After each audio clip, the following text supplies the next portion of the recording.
Students, তোমাদের পড়াছিলাম আধুনিক ভূগোল ও পরিবেশ সপ্তম অধ্যায় ভারতের সম্পদ। আজকে তার পার্ট 2টা দেখো। খনিজ তেলের গুরুত্ব ব্যবহার, importance of use of mineral oils. আধুনিক যন্ত্র সভ্যতার এক অপরিহার্য উপকরণ হলো খনিজ তেল। খনিজ তেল যেমন আধুনিক গুরুত্ব ও ব্যবহারিক মূল্য বেশি হয়, খনিজ তেলকে তরল সোনা লিকুইড গোল্ড বলা হয়। সচ্ছিদ্র পাললিক শিলাতে বেলে পাথর, চুনাপাথর প্রভৃতি খনিজ তেল পাওয়া যায়। খনিজ তেল ব্যবহারের ক্ষেত্র এবং কিরূপে ব্যবহার তার একটা তালিকা দেওয়া আছে দেখো। তার আগে জেনে নাও খনিজ তেল কাকে বলে। পেট্রোলিয়াম খনিজ তেল শব্দটির উৎপত্তি ল্যাটিন শব্দ পেট্রা, তার মানে হচ্ছে শিলা, এবং ওলিয়াম তার মানে হচ্ছে তেল থেকে, যার অর্থ শিলাস্তরে সঞ্চিত তেল। তাই শিলাস্তরে সঞ্চিত তেলকে খনিজ তেল বা পেট্রোলিয়াম বলে। আর পেট্রোলিয়াম পদার্থ জানোই যে পেট্রোলিয়াম পদার্থ যদি দাম বেড়ে যায় আমাদের জিনিসপত্রের দাম বেড়ে যায়, খুব আমাদের কাছে কিন্তু ডাইরেক্ট ইফেক্ট করে এটা। ঠিক আছে, এবার দেখো ব্যবহারের ক্ষেত্র কি কিভাবে ব্যবহৃত হয়। পরিবহন শিল্পে পেট্রোল ডিজেলের সাহায্যে বাস, ট্রাক, রেল ইঞ্জিন, মোটর গাড়ি, জাহাজ, এরোপ্লেন প্রভৃতি চলে। তাপবিদ্যুৎ উৎপাদন ক্ষেত্র খনিজ তেলের উপজাত দ্রব্য furnace oil, high speed diesel oil ব্যবহৃত হয়। সামরিক ক্ষেত্রে যুদ্ধজাহাজ, ট্যাঙ্ক, যুদ্ধ বিমান, সাবমেরিন প্রভৃতি চালাতে ব্যবহৃত হয়। কৃষিক্ষেত্রে জলসেচ, সার উৎপাদন, কীটনাশক, ওষুধ তৈরি, ট্রাক্টর, হারভেস্টার প্রভৃতি চালাতে ব্যবহৃত হয়। যন্ত্রের সচলতা ও গতিশীলতা বৃদ্ধিতে খনিজ তেলের উপজাত দ্রব্য গ্রিজ ব্যবহৃত হয়। রাস্তা নির্মাণে পিচ, আসফল্ট রাস্তা তৈরিতে ব্যবহৃত হয়। রাসায়নিক ও সার শিল্পে এবং ন্যাপথা উৎপাদনে ব্যবহৃত হয়। প্লাস্টিক শিল্পে পেট্রোলিয়ামের উপজাত দ্রব্যের উপর ভিত্তি করে পেট্রো রসায়ন এবং বিভিন্ন অনুসারী ও প্লাস্টিক শিল্প গড়ে ওঠে। আলো জ্বালাতে ও ঘর গরম রাখতে কেরোসিন ব্যবহার করা হয়। এবার দেখো খনিজ তেলের শ্রেণীবিভাগ। অপরিশোধিত তেলের পাতন ক্রিয়ার পর যা অবশিষ্ট থাকে তার উপর ভিত্তি করে খনিজ তেলের শ্রেণীবিভাগ করা হয়। এদের বৈশিষ্ট্য ও গুরুত্ব টেবিলের আকারে দেওয়া হলো দেখো। শ্রেণী: প্যারাফিন মিশ্রিত খনিজ তেল, রং কেমন থাকে? সবুজ থেকে বাদামি। গুরুত্ব: হাইড্রোকার্বন ও মিথেন বেশি এবং কার্বন কম থাকে। উচ্চ শ্রেণীর পিচ্ছিলকারক তেল পাওয়া যায়। আসফল্ট মিশ্রিত খনিজ তেল, রং কালো, বাণিজ্যিক মূল্য কম। গুরুত্ব: হাইড্রোজেনের পরিমাণ কম, কার্বনের পরিমাণ বেশি, ন্যাপথিন বেশি পরিমাণে থাকে। মিশ্র প্রকৃতির খনিজ তেল, সবচেয়ে কালো অথবা কালচে বাদামি। গুরুত্ব: পিচ্ছিলকারক ও জ্বালানি উভয় প্রকার তেল হিসেবে ব্যবহৃত হয়। খনিজ তেলের আঞ্চলিক বন্টন। খনিজ তেলের সম্ভাবনাযুক্ত টার্সিয়ারি যুগের পাললিক শিলাস্তর ভারতের বিভিন্ন স্থানে ছড়িয়ে আছে। ভারতে ব্যবসায়িক ভিত্তিতে খনিজ তেলের উত্তোলন খুব কম স্থানে গড়ে উঠেছে। ভারতের খনিজ তেল উৎপাদক অঞ্চলগুলির বিবরণ নিচে দেওয়া হলো। তার আগে একটু দেখো খনিজ তেল কিভাবে সৃষ্টি হয়। ভূবিজ্ঞানীদের মতে বহু কোটি বছর আগে সমুদ্রের তলায় পলি, বালি, কাদা প্রভৃতির সঙ্গে ছোট ছোট সামুদ্রিক প্রাণী, ব্যাকটেরিয়া, উদ্ভিদ ও প্রাণীকোষ, স্থল ও জলভাগের বৃহৎ ও ক্ষুদ্র প্রাণী প্রভৃতি চাপা পড়ে যায়। এরপর পলিস্তরের চাপে এবং ভূ অভ্যন্তরের তাপে ক্রমশ গলে গিয়ে তেল সৃষ্টি হয়। সেই কারণে পাললিক শিলার মধ্যে খনিজ তেল পাওয়া যায়। খনি থেকে তোলার সময় খনিজ তেল গাঢ় খয়েরি বা কালো রঙের হয়। এই খয়েরি বা কালো রঙের কাদা মিশ্রিত তেলকেই ক্রুড অয়েল বা অপরিশোধিত তেল বলে। আমাদের দেশ কিন্তু এই অপরিশোধিত তেল নিয়ে এসে তারপরে এটা পরিশোধিত করে আমাদের ব্যবহার হয়। এবার যেটা বলছিলাম তেল উত্তোলক অঞ্চলগুলির বিবরণ। প্রধান উত্তোলন কেন্দ্র: পশ্চিম উপকূলের সামুদ্রিক তৈলক্ষেত্র। উপক্ষেত্র কোনগুলো? বোম্বে হাই তৈলক্ষেত্র, আলিয়াবাদ অঞ্চল, বেসিন অঞ্চল ও অন্যান্য গৌণ অঞ্চল। এটা উত্তোলনে প্রথম স্থান অধিকার করে। কোন কোন জায়গার মধ্যে পড়ছে দেখো। বোম্বে হাই, হীরা, পান্না, রত্না, গান্ধার, নীলম, থুজা। এই আর আলিয়াবাদ অঞ্চলের এই তৈল ভান্ডারটি সম্প্রতি আবিষ্কৃত হয়েছে। আর মুম্বাইয়ের সামান্য উত্তরে এটি অবস্থিত। সৌরাষ্ট্র, গোয়ার উপকূলে দরিয়ায় এগুলো সব আছে। গুজরাট তৈলক্ষেত্র, আঙ্কেলেশ্বর অঞ্চল ও কাম্বে অঞ্চল, এটা দ্বিতীয়। আঙ্কেলেশ্বর ও কোসাম্বা, কালোল, নওগ্রাম, সানন্দ, কোসাম্বা, ডোলকা প্রভৃতি। উত্তর পূর্ব তৈলক্ষেত্র কোন জায়গা পড়ছে? অসম অঞ্চল, অরুণাচল প্রদেশ ও নাগাল্যান্ড। এই উত্তোলনের স্থান তৃতীয়। ডিগবয় প্রাচীনতম তৈলখনি। তোমাদের প্রশ্ন আসে ভারতের প্রাচীনতম তৈলখনি কোথায়? ডিগবয়, আসামের ডিগবয়। পেন্টোলা, বদরপুর, নাহারকাটিয়া, মোরান, হুগলিজান, রুদ্রসাগর, গেলেকি প্রভৃতি। মানাডুম, খারসাং, চার্লি প্রভৃতি। পূর্ব উপকূলের স্থলভাগ ও সামুদ্রিক তৈলক্ষেত্র কোন জায়গায় পড়ছে? কাবেরী অববাহিকা ও কৃষ্ণা গোদাবরী অববাহিকা। এটা উত্তরণ স্থানে চতুর্থ। কেন্দ্র কোনগুলো? বোরহল্লা, ভুবনগিরি, কফিলাপাল্লা পাল, নরিমানাম প্রভৃতি, কেজিডি, নাগায়ালাঙ্গা প্রভৃতি খনি। রাজস্থানের মঙ্গলা ক্ষেত্র, এটা পঞ্চম। মঙ্গলা, ঐশ্বর্য, ভাগ্যম, রাগেশ্বরী, সরস্বতী প্রভৃতি। আর সম্ভাবনাময় ক্ষেত্র কোথায় কোথায় আছে? 1. পশ্চিমবঙ্গের সুন্দরবন ও সংলগ্ন সমুদ্রগর্ভ অঞ্চল। 2. আন্দামান ও নিকোবর দ্বীপপুঞ্জ সংলগ্ন সমুদ্র অঞ্চল। 3. কাবেরী অববাহিকা। 4. কৃষ্ণা গোদাবরী অববাহিকা ও সংলগ্ন সমুদ্র অঞ্চল। 5. রাজস্থানের মরুভূমি অঞ্চল আর গুজরাটের উপকূল অঞ্চল। এখানে কিন্তু সম্ভাবনা আছে। উত্তোলন দেখো, ভারতে 2014-15 সাল এবং 15-16 সালে অপরিশোধিত খনিজ তেলের উত্তোলনের পরিমাণ ছিল যথাক্রমে 37.5 এবং 36.9 মিলিয়ন টন। খনিজ তেলের রাজ্যভিত্তিক সঞ্চয় উত্তোলনের পরিমাণ 2014-15 তথ্য। অসমে হচ্ছে 173.81, উত্তোলন হয়েছিল 4466, এটা টন। গুজরাটে 138.49, 4653 টন। রাজস্থানে 37.33 মিলিয়ন টন সঞ্চয় আছে, উত্তোলন হয়েছে 8848। অন্ধ্রপ্রদেশে 13.19, উত্তোলন হয়েছে 254 টন আর কি। তামিলনাড়ু 10.80, 240 টন উৎপন্ন হয়েছে। এবার দেখো, ভারতের তথা বিশ্বের বৃহত্তম খনিজ তেল শোধনাগার দুটি কি কি? তোমাদের প্রশ্ন আসবে। গুজরাটের জামনগরে রিলায়েন্স ইন্ডাস্ট্রিজ লিমিটেড এবং রিলায়েন্স পেট্রোলিয়াম লিমিটেডের কেন্দ্র দুটির শোধন ক্ষমতা যথাক্রমে 3.30 এবং 2.90 কোটি মেট্রিক টন। সম্মিলিত দুটি কেন্দ্রের শোধন ক্ষমতায় এটি ভারত তথা বিশ্বের বৃহত্তম খনিজ তেল শোধনাগার। ঠিক আছে। এবার দেখো, বাণিজ্য চাহিদার তুলনায় ভারতে খনিজ তেল উত্তোলনের পরিমাণ খুবই কম, তাই ভারতকে খনিজ তেলের জন্য অপরিশোধিত আমদানির উপর নির্ভর করতে হয়। ভারত সৌদি আরব, কুয়েত, ইরান, ইরাক, রোমানিয়া প্রভৃতি দেশ থেকে খনিজ তেল আমদানি করে। 2015-16 সালে ভারত 202.1 মিলিয়ন টন খনিজ তেল আমদানি করেছিল। এবার একটা দেখো, মনে রাখবে, ভারতের খনিজ তেল অনুসন্ধানে নিয়োজিত সংস্থাগুলো কি কি? ভারতের খনিজ তেল অনুসন্ধানের কাজে নিয়োজিত সরকারি সংস্থা হল ওএনজিসি অয়েল এবং বেসরকারি সংস্থা রিলায়েন্স, এসার, কেয়ার। ওএনজিসি সদর দপ্তর দেরাদুনে অবস্থিত। বর্তমানে ভারতের বৃহত্তম খনিজ তেল উৎপাদক অঞ্চল কোনটি? প্রশ্ন আছে, উত্তর দেখো, মুম্বাই শহরের 160 কিলোমিটার উত্তর থেকে পশ্চিমে আরব সাগরে অবস্থিত বোম্বে হাই অঞ্চলে ভারতের বৃহত্তম তৈল ক্ষেত্রটি অবস্থিত। 1967 সালে এই তৈল ক্ষেত্রটির কথা জানা গেলেও 1974 সালে এখান থেকে প্রথম সাগর সম্রাট নামে একটি বিশেষভাবে নির্মিত ভাসমান প্ল্যাটফর্ম বা জাহাজের সাহায্যে তেল উত্তোলন শুরু হয়। বর্তমানে সাগর বিকাশ সহ আরো কয়েকটি ভাসমান প্ল্যাটফর্ম এখানকার বিভিন্ন কূপ থেকে তেল উত্তোলনের কাজে নিয়োজিত আছে। বোম্বে হাই তৈল ক্ষেত্রের উল্লেখযোগ্য তৈল ক্ষেত্রগুলি হল বোম্বে হাই, হীরা, পান্না, রত্না, গান্ধার, নীলম, ফুজা প্রভৃতি। এবার দেখো, শক্তি সম্পদ। শক্তি সম্পদের মধ্যে দুরকম সম্পদ পড়ে, একটা হচ্ছে প্রচলিত, একটা হচ্ছে অপ্রচলিত। শক্তি হলো এমন এক প্রকার প্রাকৃতিক ধর্ম যাকে কাজে লাগিয়ে রূপান্তরিত করা যায়। কয়লা জ্বলতে থাকলে এর থেকে তাপ উৎপন্ন হয়, সেটি আসলে শক্তির কার্যকারিতা বা শক্তি সম্পদ তথা শক্তি সম্পদ। প্রচলিত শক্তির উৎস, সুবিধা অসুবিধা। বস্তু বা পদার্থ থেকে উৎপন্ন শক্তি হলো ওই শক্তির উৎস। দীর্ঘদিন ধরে শক্তি উৎপাদনে গুরুত্বপূর্ণ ভূমিকা পালন করা উৎসগুলি হলো প্রচলিত শক্তির উৎস। কয়লা, খনিজ তেল, প্রাকৃতিক গ্যাস, তার মধ্যে থেকে আমরা তাপ শক্তি পাই। প্রবাহমান জল জলবিদ্যুৎ উৎপাদনের কাজে লাগে। ইউরেনিয়াম, থোরিয়াম, যেটা পারমাণবিক বিদ্যুৎ, থোরিয়াম পারমাণবিক বিদ্যুৎ করা যায় প্রভৃতি দীর্ঘদিন ধরে ব্যবহৃত হয়। এগুলোকে প্রচলিত শক্তির উৎস বলা হয়। উদাহরণ প্রচলিত শক্তির উৎস কোনগুলো? এই শক্তির সুবিধা অসুবিধা দেখো। প্রচলিত শক্তির সুবিধা কি? প্রচলিত শক্তি প্রযুক্তি সহজলভ্য, উৎপাদনের সারসম্য প্রযুক্তি সহজে পাওয়া যায়। আর প্রচলিত শক্তি উৎপাদন অসুবিধা কি? গচ্ছিত শক্তি উৎস হিসেবে প্রচলিত উৎস ব্যবহারে একদিন ফুরিয়ে যাবে, এটাই হচ্ছে অসুবিধাটা। জনপ্রিয়, প্রচলিত ব্যবহারিক উপযোগিতা সবার জানা থাকায় এটা জনপ্রিয়, সবাই ব্যবহার করে। আর অধিক আহরণের ফলে কি অসুবিধাটা হচ্ছে? প্রচলিত উৎসের আহরণ ব্যয় বেশি। উৎপাদন খরচ, বহুল ব্যবহৃত শক্তি হয়, উৎপাদন খরচ কম কিন্তু দূষণ মাত্রা বেশি। এই শক্তি উৎসগুলো পরিবেশে দূষণ মাত্রা বেশি, জলবিদ্যুৎ উৎপাদনে ব্যবহৃত জলের ব্যতিক্রম। উৎস আমদানি সহজ, শক্তি উৎস আমদানি করে শক্তি উৎপাদন সহজ কিন্তু আঞ্চলিক বৈষম্য এটা একটা অসুবিধা।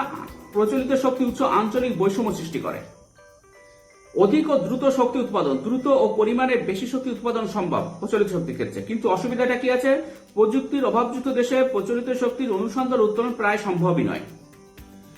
6, প্রকৃতি নির্ভরতা কম, প্রচলিত শক্তি উৎপাদনের প্রকৃতি নির্ভরতা কম। এবার দেখো অপরিচিত শক্তির উৎস সুবিধা অসুবিধা। ব্যবহার সবে শুরু হচ্ছে, সর্বোচ্চ গড়ে ওঠেনি বা এখনো জনপ্রিয় হয়ে ওঠেনি এমন শক্তি উৎসকে অপ্রচলিত শক্তির উৎস বলে, যেমন সৌরশক্তি, বায়ু শক্তি, জোয়ার ভাটার শক্তি, সমুদ্র স্রোতের দ্বারা উৎপন্ন শক্তি, ভূতাপীয় শক্তি এবং জৈব গ্যাসের অন্তর্গত। এরও আবার সুবিধা আছে। প্রথমে সুবিধাগুলো শোনো।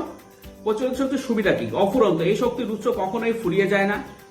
2, প্রয়োজনীয় উৎপাদন, প্রয়োজন অনুযায়ী উৎপাদন করা সম্ভব। দূষণ মাত্রা কম, শক্তি উৎপাদনে পরিবেশ দূষণ হয় না। ইউনিট পিছু কম ব্যয়, প্রাথমিক ব্যয় বেশি, মোট এবং ইউনিট পিছু উৎপাদন ব্যয় কম। প্রথমে একটু বেশি ব্যয় হয়, পরে কিন্তু কমে যায় ব্যয়। সংরক্ষণ সহায়ক, এই শক্তির প্রচলন বাড়ার সাথে প্রচলিত শক্তি উৎসের সংরক্ষণ বাড়বে। সর্বত্র প্রাপ্ত, পৃথিবীর প্রায় সব দেশে কম বেশি এই শক্তির উৎস উপস্থিত আছে। ব্যয় কম, যন্ত্র রক্ষণাবেক্ষণ খরচ এবং শ্রমিকদের জন্য ব্যয় কম। কিন্তু অপ্রচলিত শক্তির অসুবিধাটা কোথায়? প্রযুক্তির অভাব, এই শক্তি উৎপাদনের প্রযুক্তি পৃথিবীর অল্প কয়েকটি দেশে পাওয়া যায়। 2, মোট উৎপাদন কম, শক্তি উৎপাদন কেন্দ্রের মোট শক্তি উৎপাদন কম। 3, স্বল্প যোগান, শক্তি উৎপাদন গৃহস্থলীর চাহিদা মেটাতে পারে, কিন্তু বৃহৎ শিল্পে এই শক্তির উৎপাদন কেন্দ্র শক্তি যোগাতে অক্ষম। অকেজো হওয়ার সম্ভাবনা, বর্তমানে গড়ে তোলা উৎপাদন কেন্দ্র অল্প কিছুদিন পর প্রাকৃতিক কারণে অকেজো হতে পারে। যান্ত্রিক ত্রুটি, যান্ত্রিক গোলযোগ দেখা গেলে তখনই সরিয়ে ফেলার মতো প্রযুক্তি উপস্থিত থাকে না। উৎসের অপ্রতুলতা, নাতিশীতোষ্ণ এবং হিমমণ্ডলের দেশগুলোতে বেশিরভাগ শক্তি উৎসের অভাব দেখা যায়। তাপশক্তির ব্যবহার ও বন্টন দেখো। কয়লা, খনিজ তেল ও প্রাকৃতিক গ্যাসের দহনে উৎপন্ন শক্তিকে তাপশক্তি বলে। এই শক্তি ব্যবহার করা হয় 1, লৌহ ইস্পাত শিল্প পরিবহনে, 3, গৃহস্থদের বিভিন্ন কাজে, কৃষিক্ষেত্র ও জলসেচে, 5, স্বাস্থ্য পরিষেবায় প্রভৃতিতে। তাপবিদ্যুৎ কেন্দ্রগুলির বন্টন দেখো। তার আগে একটু এনটিপিসি কি এটা জেনে নাও। জাতীয় বিদ্যুৎ সংস্থা এনটিপিসি স্থাপিত হয়েছে 1975 সালে। এই সংস্থা সারা ভারত জুড়ে 16টি কয়লা, 25,209 মেগাওয়াট এবং 7টি গ্যাস ভিত্তিক 5,435 মেগাওয়াট তাপবিদ্যুৎ কেন্দ্র স্থাপন করেছে। সংস্থার মোট উৎপাদন 30,644 মেগাওয়াট এবং যা 18.82% 2009। এবার দেখো তাপবিদ্যুৎ কেন্দ্রের বন্টন। পূর্ব ভারতে পশ্চিমবঙ্গের ফারাক্কা, সাঁওতালডি, ব্যান্ডেল প্রভৃতি স্থানে, বিহারের মুজফ্ফরপুর ও বারাউনিতে, ঝাড়খণ্ডের চন্দ্রপুরা, পতরাতু ও বোকারোতে, ওড়িশার তালচেরে অবস্থিত। উত্তর ভারতে পাঞ্জাবের ভাতিন্দা, রূপনগরে, হরিয়ানার পানিপত, ফরিদাবাদ, যমুনানগর, উত্তরপ্রদেশের হরদুয়ারগঞ্জ, রিহান্দ ও আজমগড়ে, দিল্লির রাজঘাট, বদরপুর ও ইন্দ্রপ্রস্থে অবস্থিত। পশ্চিম ও মধ্য ভারতে গুজরাটের কান্দালা, পোরবন্দর ও সবরমতিতে, মহারাষ্ট্রের কোলাপুর, ট্রম্বয়ে, ভুসাওয়াল ও চোলায়, মধ্যপ্রদেশের বিন্ধ্যাচল ও সাতপুরায়, ছত্তিশগড়ের অমরকন্টক ও কোরবায় অবস্থিত। দক্ষিণ ভারতে অন্ধ্রপ্রদেশের নেল্লোর, কোথগুডাম, বিজয়ওয়াড়ায়, কর্ণাটকের বেঙ্গালুরু ও রায়চুরে, তামিলনাড়ুর নেভেলি, তুতিকোরিন ও এন্নোর প্রভৃতি স্থানে তাপবিদ্যুৎ কেন্দ্রগুলো অবস্থিত। এবার দেখো জলবিদ্যুৎ শক্তির ব্যবহার ও বন্টন। খরস্রোতা নদী, জলপ্রপাত, ঝর্ণা কিংবা কৃত্রিমভাবে নির্মিত বাঁধে সুইচ গেটে জলের গতি কাজে লাগিয়ে ডায়নামাযুক্ত টারবাইন চালিয়ে উৎপাদিত বিদ্যুৎকে জলবিদ্যুৎ শক্তি বলে। তাপবিদ্যুৎ ও জলবিদ্যুৎ একই ক্ষেত্রে ব্যবহার হয়, তবে নদী সংলগ্ন অংশে উৎপাদিত হয় জলবিদ্যুতের কয়েকটি বিশেষ ক্ষেত্রে ব্যবহার দেখা যায়। 1, জলসেচে বিদ্যুৎ চালিত পাম্প চালাতে। 2, নদীর পাড়ে শহরের বিদ্যুতায়নে। 3, শিল্পে। 4, পরিবহনে। 5, নদীর উপর যোগাযোগ ব্যবস্থা প্রভৃতিতে। জেনে রাখো ভারতের প্রথম জলবিদ্যুৎ কেন্দ্রটি কোথায় স্থাপিত হয়। ইংরেজ সরকার কর্তৃক 1897 সালে ভারতের প্রথম জলবিদ্যুৎ কেন্দ্র স্থাপিত হয় দার্জিলিং জেলার সিদ্রাপংয়ে। 2009-10 সালে সারা ভারতের জলবিদ্যুৎ উৎপাদনের পরিমাণ ছিল প্রায় 37,033 মেগাওয়াট, যা মোট বিদ্যুৎ উৎপাদনের প্রায় 22.62%। এবার দেখো জলবিদ্যুৎ শক্তির বন্টন। উত্তর ভারতে জম্মু কাশ্মীর রাজ্যের বারমুলা প্রকল্প, সালাল ও নিম্ন ঝিলাম, হিমাচল প্রদেশের বয়রা, সিউল, দেহার, পঙে, পাঞ্জাবের ভাকরাউল, উত্তরপ্রদেশের যমুনা স্টেজ, রামগঙ্গা, বৃহান, পূর্ব ভারতের ঝাড়খণ্ডের তিলাইয়া, পাঞ্চেত ও মাইথন, ওড়িশার হীরাকুদ ও চপিলিমায়, পশ্চিমবঙ্গের ম্যাসাঞ্জরে, পশ্চিম ভারতের গুজরাটের সর্দার সরোবর প্রজেক্টে, মহারাষ্ট্রের ভিরা, ভীমপুর, খোপালি ও কয়নায়, দক্ষিণ ভারতের অন্ধ্রপ্রদেশের নাগার্জুন, মুচকুন্দ, শ্রীশৈলম ও সিলেরু, কর্ণাটকের কালিন্দি ও শরাবতী, কেরলের শবরীগিরি, পল্লীভাষা ও ইডুক্কিতে, তামিলনাড়ুর মেত্তুর, কুন্দা ও পাইকারা এবং উত্তর পূর্ব ভারতের মেঘালয়ের কর্দমকুলাইতে, মণিপুরের লোকটাকে, সিকিমের নিম্ন লাগিয়াপায় জলবিদ্যুৎ কেন্দ্রগুলি গড়ে উঠেছে। এবার দেখো পারমাণবিক শক্তির ব্যবহার ও বন্টন। উন্নত প্রযুক্তির সাহায্যে পদার্থের পরমাণু বিভাজন, যাকে বলে ফিশন, করে পারমাণবিক শক্তি উৎপাদন হয়। প্রচুর উৎপাদনের সুবাদে বৃহৎ যন্ত্র চালনায় পারমাণবিক শক্তির ব্যবহার হয়। ব্যবহার: সাবমেরিন চালনায়, রেল ইঞ্জিন চালনায়, এরোপ্লেনের জ্বালানিতে, বিরোধায়তন শিল্পে, রকেট উৎক্ষেপণে, মহানগরের বিদ্যুতায়নে পারমাণবিক শক্তি ব্যবহার লক্ষ্য করা যায়। পারমাণবিক বিদ্যুৎ শক্তিকেন্দ্রের বন্টন: মহারাষ্ট্রের তারাপুর, রাজস্থানের রাওয়াত ভাট্টা, তামিলনাড়ুর কালপক্কম, গুজরাটের কাকড়াপাড়া, উত্তরপ্রদেশের নারোরা ও কর্ণাটকের কাইগাতে পারমাণবিক বিদ্যুৎ কেন্দ্রগুলি অবস্থিত। এবার দেখো পারমাণবিক বিদ্যুৎ উৎপাদন সম্পর্কিত তথ্য জানো। পারমাণবিক শক্তি সম্ভাবনাময় শক্তি উৎস। মাত্র 100 গ্রাম ইউরেনিয়াম থেকে প্রায় 27 লক্ষ কিলোওয়াট ঘন্টা বিদ্যুৎ আহরণ সম্ভব। সমপরিমাণ বিদ্যুৎ উৎপাদনে 1350 মেট্রিক টন কয়লা প্রয়োজন হয় মাত্র 100 গ্রাম ইউরেনিয়াম থেকে যা পাওয়া যায়। মহারাষ্ট্রের তারাপুরে ভারতের প্রথম পারমাণবিক বিদ্যুৎ কেন্দ্র 1969 অবস্থিত। ভারতের প্রথম পারমাণবিক বিদ্যুৎ কেন্দ্র মহারাষ্ট্রের তারাপুর। এবার দেখো প্রচলিত শক্তি হিসেবে সৌর, বায়ু ও ভূতাপ শক্তির ব্যবহার ও বন্টন। শক্তি উৎপাদন কম প্রচলিত উৎসগুলিকে ভারতে অপরিচালিত শক্তি উৎস বলে। উৎপাদন কম হয়, এই শক্তির ব্যবহার সীমিত। সৌর, বায়ু ও ভূতাপ শক্তির ব্যবহার: 1 হচ্ছে রান্না করা বা ঘর গরম করা, 2 ধাতব পদার্থ গলানো, 3 কুয়ো থেকে জল তোলা, 4 রাস্তার আলো জ্বালানো, চিকিৎসা ক্ষেত্রে ব্যবহার, ঘরের লাইট জ্বালানো এবং পাখা চালাতে অপয় শক্তি ব্যবহৃত হয়। এবার দেখো ভারতের সৌর, বায়ু ও ভূতাপ শক্তির উৎপাদন সম্ভাবনা বন্টন। সৌরশক্তি প্রথমে 31 মার্চ 2006 অনুযায়ী সোলার ফটোভোল্টিক শক্তির উৎপাদন ক্ষমতা 5000 মেগাওয়াট এবং প্রকৃতি উৎপাদন 2.74 মেগাওয়াট। সোলার স্ট্রিট লাইট 54,795টি বাড়ি আলো। এবার সোলার লন্ঠন, সোলার শক্তি কেন্দ্র এগুলো হয়েছে। কিলোওয়াট উৎপাদন ক্ষমতা সম্পন্ন এবং জল উষ্ণকরণ এগুলো সব করেছে। এবার দেখো 2009-10 সালে উত্তরপ্রদেশের কল্যাণপুরে সৌরবিদ্যুৎ উৎপাদনের পরিমাণ ছিল 9.3 মেগাওয়াট। বায়ু শক্তি উৎপাদনের সম্ভাব্য অঞ্চলগুলো হলো গুজরাট, মহারাষ্ট্র, অন্ধ্রপ্রদেশ, আন্দামান ও উড়িষ্যা ও পশ্চিমবঙ্গের উপকূল ভাগ। তামিলনাড়ুর মুন্দ্রাপলে ভারতের বৃহত্তম বায়ু বিদ্যুৎ কেন্দ্রটি অবস্থিত। আর ভূতাপ শক্তি দেখো বর্তমানে দেশীয় কারিগরিতে 20 কিলোওয়াট থেকে 10 মেগাওয়াট ক্ষমতা সম্পন্ন জেনারেটর ভারতে তৈরি করা সম্ভব হয়েছে। ঝাড়খণ্ডের ছোটনাগপুর, লাদাখের পুগা উপত্যকা, হিমাচলের মণিকরণ, দক্ষিণ ভারতের মালাবার ও কঙ্কন উপকূল, ছত্তিশগড় অঞ্চল ভূতাপ শক্তিতে সবচেয়ে বেশি সমৃদ্ধ। এখানকার গড় তাপের পরিমাণ 45 থেকে 95 ডিগ্রি সেন্টিগ্রেড। চিরাচরিত ও অচিরাচরিত শক্তির পার্থক্য দেখো। উৎসের ভিত্তিতে পার্থক্য: চিরাচরিত শক্তির উৎস হচ্ছে কয়লা, খনিজ তেল প্রভৃতি। আর অচিরাচরিত শক্তির উৎস হলো বায়ু শক্তি, জোয়ারভাটা ও ভূতাপ শক্তি।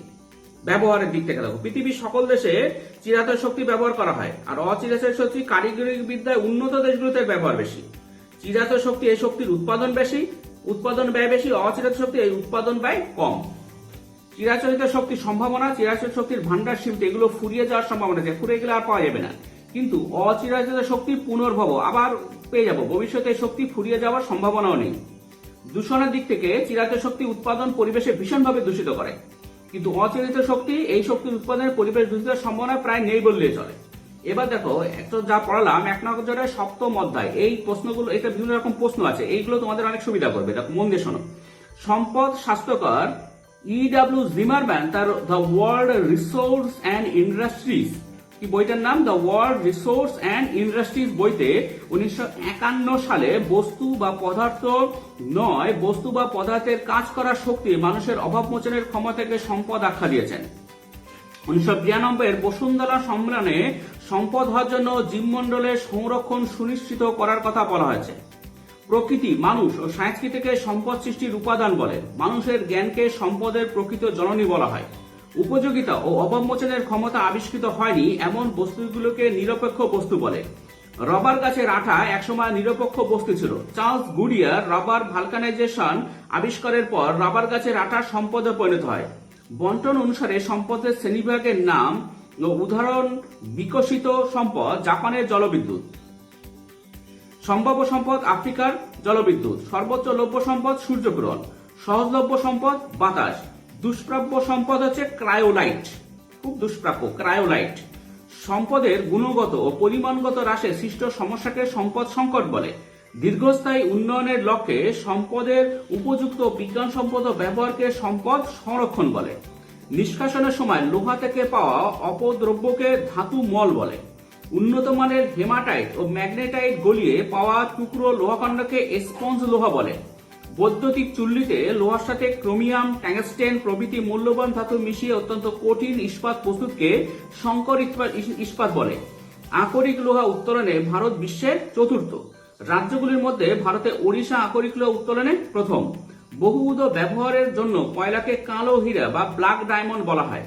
প্রায় 30 কোটি বছর আগে সৃষ্ট গান্ডোয়ানা কয়লা উৎকৃষ্ট মানের। আনুমানিক 7 থেকে 8 কোটি বছর আগে সৃষ্ট টার্সিয়ারি কয়লা নিকৃষ্ট মানের। কয়লার প্রধান উপজাত দ্রব্য আলকাতরা। মূল উপাদান কার্বন হয় কয়লাকে কঠিন হাইড্রোকার্বন বলে। ধানবাদ জেলার ঝরিয়া ভারতের বৃহত্তম কয়লা খনি। তামিলনাড়ুর আরকট জেলার নেভেলি ভারতের বৃহত্তম লিগনাইট খনি। অক্সিজেনের অনুপস্থিতিতে কোক ওভেনে 1000 থেকে 1100 ডিগ্রি সেন্টিগ্রেড উষ্ণতায় কয়লাকে তরলে পরিণত করা হয়। বজ্রহীন এই তরলকে কঠিন টুকরোয় পরিণত করলে কোক কয়লা পাওয়া যায়। 1975 সালে স্থাপিত কোল ইন্ডিয়া লিমিটেড ভারতের বৃহত্তম কয়লা উত্তোলক অঞ্চল। কোল ইন্ডিয়া লিমিটেডের সদর দপ্তর কলকাতায় অবস্থিত। কয়লা উত্তোলনে ভারত তৃতীয়। ধানবাদ জেলার ঝরিয়া ভারতের বৃহত্তম কয়লা খনি। বহুবিধ ব্যবহারের কারণে খনিজ তেলকে তরল সোনা বলে। 1975 সালে ভারত সরকার খনিজ তেল অনুসন্ধান ও উত্তোলনের জন্য oil and natural gas commission ONGC, পুরো নাম oil and natural gas commission সংস্থাটি স্থাপন করেছে। ওএনজিসির সদর দপ্তর দেরাদুনে অবস্থিত। ভারত তথা বিশ্বের বৃহত্তম তৈল শোধনাগার গুজরাটের জামনগরে অবস্থিত। বোম্বে হাই ভারতের বৃহত্তম তৈল খনি। সছিদ্র পাললিক শিলার মধ্যে বাণিজ্যিকভাবে উত্তোলন উপযোগী খনিজ তেলের ভান্ডারকে অয়েল ট্র্যাপ বলে। তোমাদের প্রশ্ন আছে অয়েল ট্র্যাপ কি? ভাঁজের ঊর্ধ্বভঙ্গে খনিজ তেলের সঞ্চয়কে অয়েল পুল বলে। ডিগবয় ভারতের প্রাচীনতম তেল খনি। কালো বা খয়েরি রঙের কাদা মিশ্রিত তেলকে ক্রুড অয়েল বলে। 1975 সালে সারা ভারতের বিদ্যুৎ উৎপাদনের উন্নতির জন্য NTPC National Thermal Power Corporation Limited Bharat সরকার কর্তৃক স্থাপিত হয়। নিউ দিল্লি এই সংস্থার সদর দপ্তর। 1897 সালে ভারতের প্রথম জলবিদ্যুৎ কেন্দ্র দার্জিলিং জেলার সিদ্রাপং এ স্থাপিত হয়। জলবিদ্যুৎ উৎপাদনের উন্নতিকল্পে 1975 সালে ভারত সরকার দ্বারা national hydro electric power corporation NHPC স্থাপিত হয়। এই সদর দপ্তর হরিয়ানার ফরিদাবাদে অবস্থিত। পদার্থের পরমাণুর নিউক্লিয়াসের বিভাজন ঘটিয়ে উৎপন্ন বিদ্যুৎকে পারমাণবিক বিদ্যুৎ বলে। পারমাণবিক বিদ্যুৎ উৎপাদনের সাথে জড়িত রয়েছে অটো হান, ফেরমি, জিলার প্রমুখ বিজ্ঞানীদের নাম। পারমাণবিক বিদ্যুৎ উৎপাদনে ব্যবহৃত খনিজগুলি হল ইউরেনিয়াম, থোরিয়াম, প্লুটোনিয়াম, বেরিলিয়াম প্রভৃতি। ভারতের প্রথম পারমাণবিক বিদ্যুৎ মহারাষ্ট্রের তারাপুরে 1969 স্থাপিত হয়। ভারতের পারমাণবিক বিদ্যুৎ গবেষণা কেন্দ্র সংস্থা এইসি, এইআরবি, বিএআরসি সদর দপ্তর মুম্বাইতে এবং আইজিএ এর সদর দপ্তর কালপক্কমে অবস্থিত। সৌরশক্তি উৎপাদনের দুটি পন্থা হল সৌরশক্তিকে সরাসরি বিদ্যুৎ শক্তিতে রূপান্তর বা সোলার ফটোভোল্টিক পদ্ধতি। সূর্যের তাপে সৃষ্ট বাষ্পের সাহায্যে টারবাইন ঘুরিয়ে সৌরবিদ্যুৎ উৎপাদন হয়। তামিলনাড়ুর কামুতি ভারতের বৃহত্তম সৌরবিদ্যুৎ উৎপাদন কেন্দ্র। একমুখী এবং তীব্র বায়ুর গতিকে কাজে লাগিয়ে হাওয়া কলের সাহায্যে বিদ্যুৎ উৎপাদনকে বায়ু বিদ্যুৎ বলে। 1990 সালে কেরলের কোকিঝোড়ে প্রথম বায়ু বিদ্যুৎ কেন্দ্র গড়ে ওঠে। ভারতের বৃহত্তম বায়ু বিদ্যুৎ কেন্দ্র মুপান্দাল। এটা মনে রাখতে, ভারতের বৃহত্তম বায়ু বিদ্যুৎ কেন্দ্র কোথায়? মুপান্দাল। এবার দেখো একটু গ্লোসারি আছে কি কি এই চ্যাপ্টারে। উপযোগিতা, ইউটিলিটি। অভাব পূরণের ক্ষমতা, আহরণযোগ্যতা যা আহরণ করা সম্ভব, নিরপেক্ষ সামগ্রী, অভাব পূরণ না করা বা অভাব পূরণে বাধা না দেওয়া প্রাকৃতিক উপাদানকে নিরপেক্ষ সামগ্রী বলে। ক্ষয়িষ্ণু যা ক্ষয় পেতে থাকে, প্রবাহমান ব্যবহারে ফুরবে না, সংরক্ষণ সম্পদের ব্যবহার হ্রাস, পুনর্ব্যবহার পুনর্নবীকরণ প্রক্রিয়ায় সম্পদ সংরক্ষণে সাহায্য করে। অপরিশোধিত যা শোধন করা হয়নি। আজকে এ পর্যন্তই। এর আগে এই পরের চ্যাপ্টারটা আমাদের অটোমেটিক করে দেওয়া আছে, তোমরা দেখে নেবে। হ্যাঁ, ডিবি কোচিং এর যে চ্যানেল আছে সেখানে খুঁজে নেবে। আর সবাইকে বলছি তোমরা সাবস্ক্রাইব করবে, সাবস্ক্রাইব করলে আমার পড়াগুলো সহজে তোমরা খুঁজে পাবে। Thank you very much for watching.